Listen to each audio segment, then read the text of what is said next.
Sa panibagong topic natin ngayon, pag-uusapan at alamin natin kung paano na-recover ang isang kahon na deposito, sa lalim na 7 meters o 21 feet, at ano-ano ang mga ginawang marker reference sa digging spot, kasama na ang mga hidden trail signs na nahukay, bago narating ang tamang lalim at lokasyon ng mga mahahalagang bagay.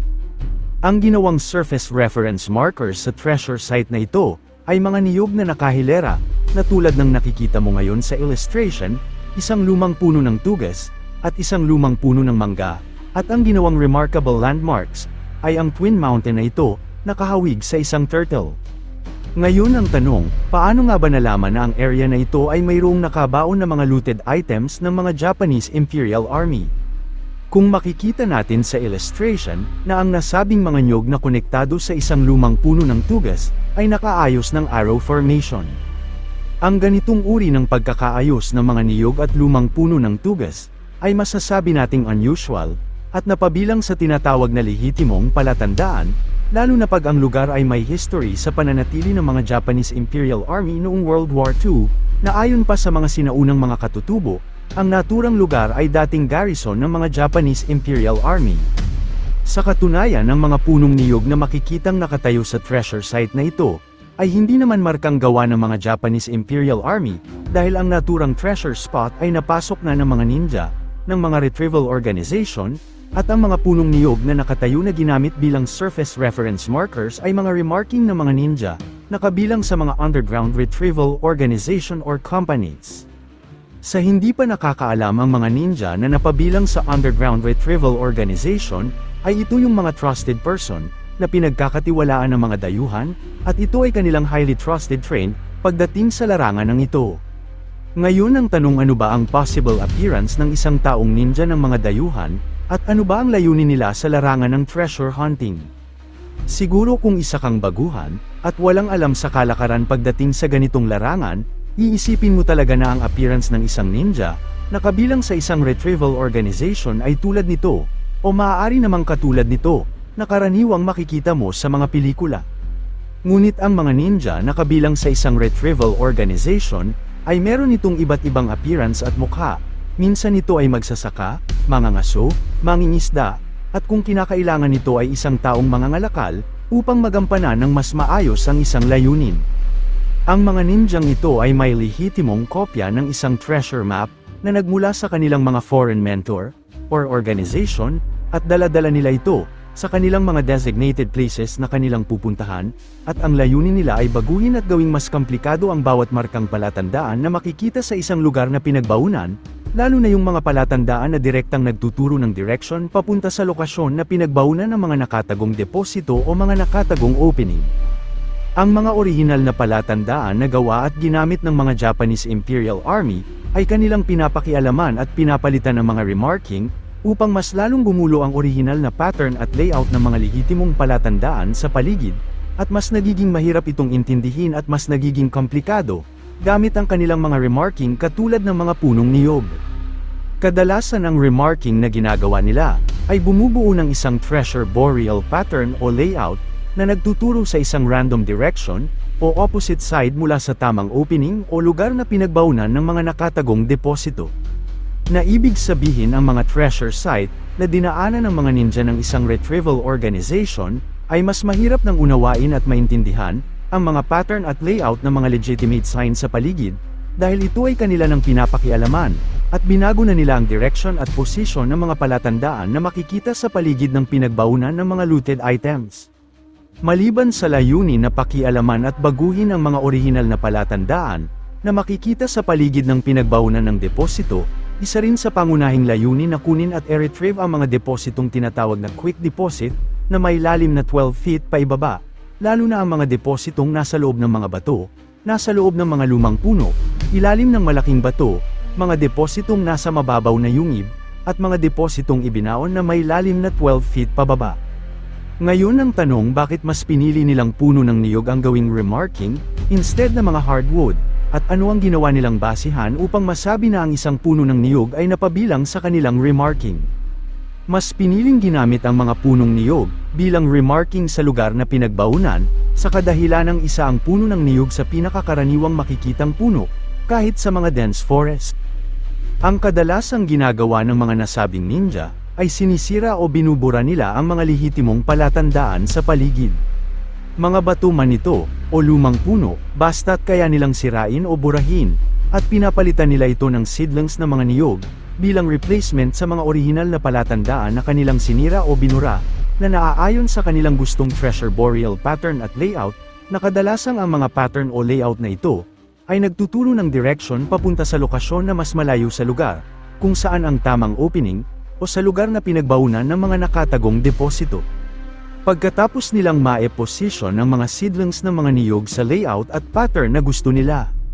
simulan na agad nilang kunin ang mga mababaw na deposito sa isang lugar. Pagkatapos nilang makuha ang mga mababaw na deposito, at tanging mga depositong may kalaliman na lang ang natira, at ang mga seedlings ng niyog na kanilang itinanim sa mga designated spots bilang remarking, babalikan nila ito paglipas ng 7 hanggang 10 taon, kung saan malaki na ang niyog na kanilang ipinunla, at dito na nila simulan ang pagmamarka sa mga naturang punong niyog, at uukitan nila ang mga niyog na kabilang sa kanilang ginawang panibagong treasure burial pattern, na nagtuturo sa random o opposite direction mula sa tamang spot na pinagbaunan. Ang nakikita mo ngayon sa illustration, ay iilan lamang sa mga ukit, bilang isang halimbawa sa mga punong niyog na ginawang remarking ng mga ninja ng isang retrieval organization. Ngayon ang tanong, paano nakuha ang ibinaon na deposito sa nasabing treasure spot, at ano ang ginawang surface reference na nagtuturo sa tamang lugar na pinagbaunan ng mga nakatagong deposito, kung ang mga mahalagang lehitimong palatandaan sa paligid, na gawa ng mga Japanese Imperial Army, ay tuluyan ang pinakialaman at binago na ng mga ninja. Kahit ang isang lugar na pinagbaunan ay nadaanan na ng mga ninja ng isang retrieval organization. At tadtad na ng mga remarking ang isang treasure site, meron pa rin silang iniwan na mga small details engraved, na nakaukit sa kanilang mga punong niyog na ginawang remarking, at ang mga details engraved na ito ay nagtuturo ng opposite direction mula sa lugar na pinagbaunan, at kailangan talagang pag-isipang mabuti ang kanilang mga remarking na ginawa, mula sa engrave hanggang sa marker's position, para makita ang tamang lugar o digang spot na pinagbaunan ng mga mahahalagang bagay.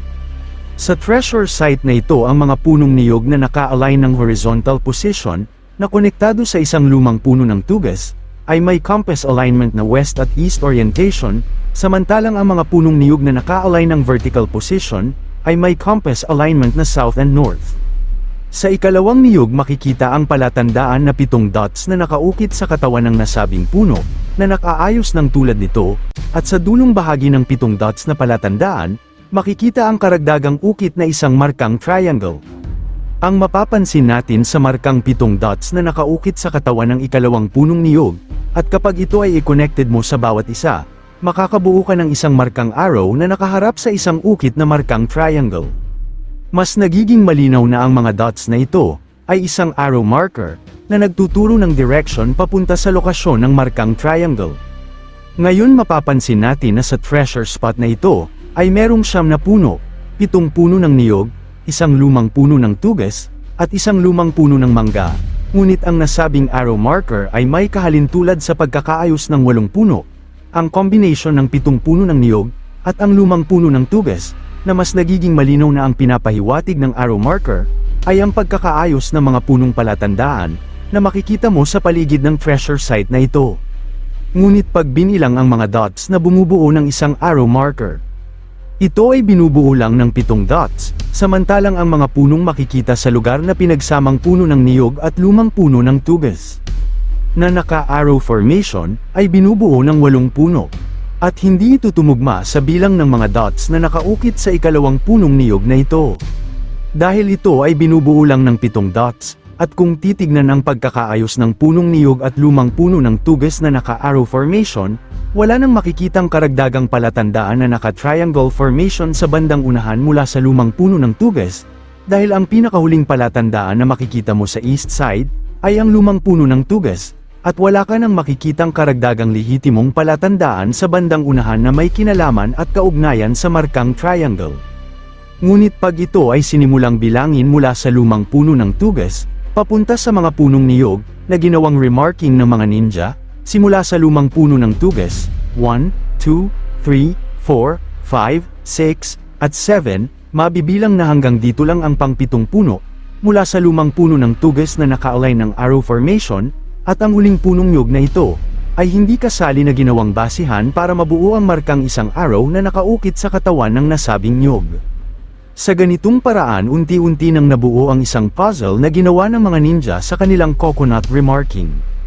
Kung ang nasabing arrow marker, ay nagpapahiwatig sa pagkakaayos ng mga puno na makikita mo sa area na ito, ibig sabihin ang nasabing arrow na palatandaan, ay hindi isang directional marker na nagtuturo ng tamang direction papunta sa isang triangle, kundi ito ay isang reflection ng pagkakaayos ng mga punong palatandaan na makikita mo sa lugar. Ngayon ang tanong, saan naman hanapin ang markang triangle, samantalang wala namang karagdagang palatandaan na makikita sa lugar na naka-triangle formation, o isang bato na hugis triangle, mula sa mga punong naka-arrow formation, maliban sa portion ng mga punong ito na combination ng lumang puno ng tugas at 3 punong niyog na ito.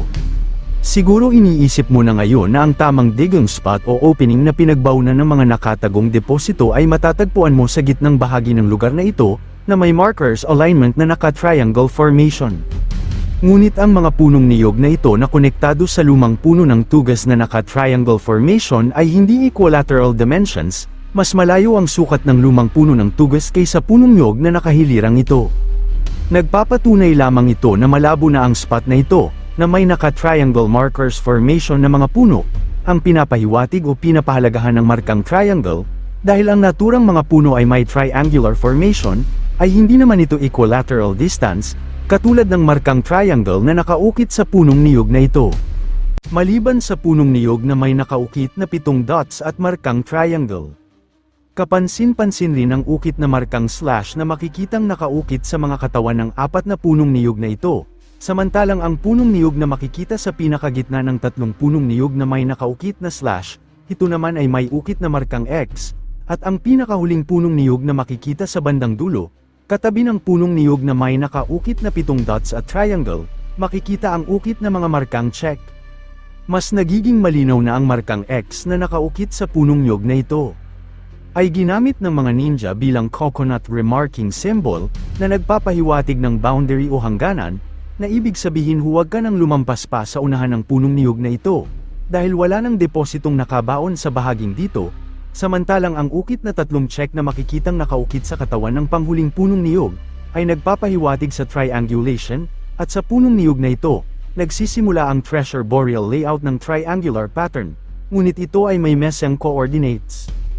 Ang pinakaunang markang check ay nagpapahiwatig sa punong niyog na pinag-ukitan, at ang ikalawang check ay nagpapahiwatig sa lumang puno ng mangga na makikita sa southwest side, 7 meters, mula sa puno ng niyog, at ang ikatlong check ay nagpapahiwatig sa mismong digging spot na matatagpuan sa southeast side 7 meters, mula sa punong niyog, at east side naman 7 meters mula sa lumang punong mangga.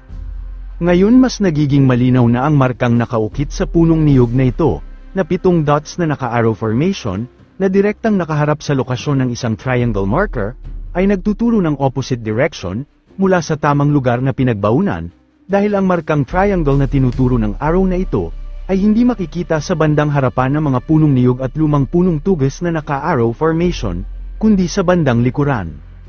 Maraming mga treasure finders ang nalinlang ng ganitong mga palatandaan, na gawa ng mga ninja hunters, at kahit mga lehitimong palatandaan na gawa ng mga Japanese Imperial Army, ay meron din silang ginawang mga markang palatandaan na nagtuturo ng random direction, at ang tamang lokasyon ng pinagbaunan ay nasa opposite side o opposite direction. At nung hinukay ang spot na ito, ang intersection ng punong niyog, at lumang puno ng mangga, sa lalim na 3 feet, nahukay ang isang batong hugis kanan na paa, ngunit ito ay nakaposisyon paitaas.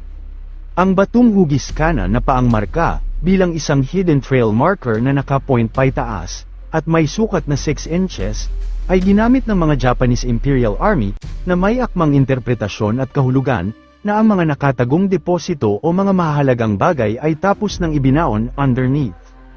Pagdating sa sukat na haba nito na 6 inches, ito ay ginamit bilang given distance, na sa lalim na 6 meters o 18 feet, mula sa sukat na lalim na kinalalagyan ng batong hugis kanan na paang palatandaan, mararating ang tamang lalim na kinalalagyan ng mga nakatagong deposito, at sa lalim na 7 feet, tinamaan ang karagdagang lehitimong palatandaan, at ito ay isang tamago marker, o batong hugis bilog na kasing laki ng ulo ng isang tao.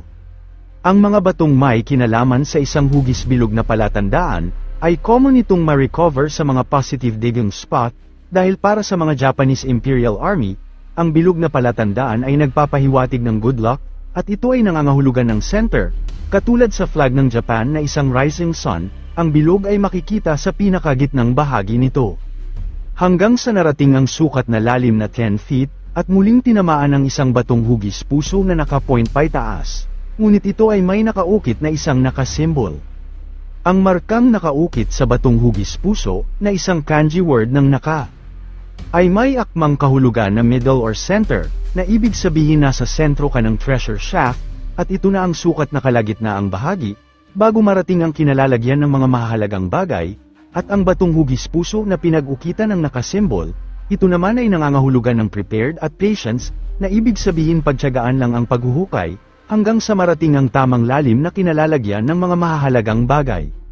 Simula sa lalim na 10 feet hanggang 15 feet, ito ay isang matigas na layer, na mixed ng kulay gray at brown, at sa lalim na 15 feet tinamaan ng isang malaking bato na may bigat na 15 to 20 kilograms, at ito ay may nakaukit, na crossbone symbol.